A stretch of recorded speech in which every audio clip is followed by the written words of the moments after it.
She's highly educated. She's highly educated. She finished her BTech, computer science అయిపోయింది. అయిపోయిన తర్వాత వాళ్ళ పేరెంట్స్కి ఇలా అని చెప్తే ఒప్పుకోలే వాళ్ళ పేరెంట్స్, బయటికి పంపించేశారు. వాళ్ళ ఫ్రెండ్స్ యాక్సెప్ట్ చేయలే. అట్లీస్ట్ ఫ్రెండ్స్ యాక్సెప్ట్ చేస్తారు, ఓపెన్ మైండ్గా ఉంటారు. ఫ్రెండ్స్ యాక్సెప్ట్ చేయలేదు.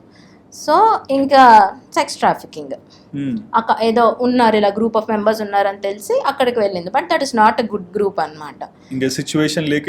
వెళ్ళారు అక్కడికి. సో నాలాంటి వాళ్ళే ఉంటారు కదా అని చెప్పి, అందులో మంచి వాళ్ళు ఉంటారు, చెడు వాళ్ళు కూడా ఉంటారు. ఎక్స్ప్లాయిట్ చేశారు అనమాట దీన్ని. ఇంకా she has no other way. ఇంకా ఎలా బతుకుతారు, ఎలా తింటది, అంతే కదా, ఏదో ఒక పని చెయ్యాలి కదా. ఎవరు ఇస్తారు వర్క్? మనం ఇస్తామా? ఎవరు ఇవ్వరు వర్క్, ఎవరు ఇవ్వరు. వాళ్ళు ఏదైనా జాబ్ చేయడానికి వస్తే ఇవ్వరు వర్క్. సో ఏంటంటే నాకు వర్క్ లేదు. సో అందువల్ల నేను దీంట్లోకి వెళ్ళాను. నేను సర్వైవ్ అవ్వాలన్న. She speaking very good English, very good English. So బాగా మాట్లాడారు అంతా. సో నీకు జాబ్ ఇస్తే మనం నువ్వు చేస్తావా అని నేను అడిగాను. చేస్తావా అంటే ఎవరిస్తారు మేడం, ఫస్ట్ క్వశ్చన్. ఎవరిస్తారు మేడం అని.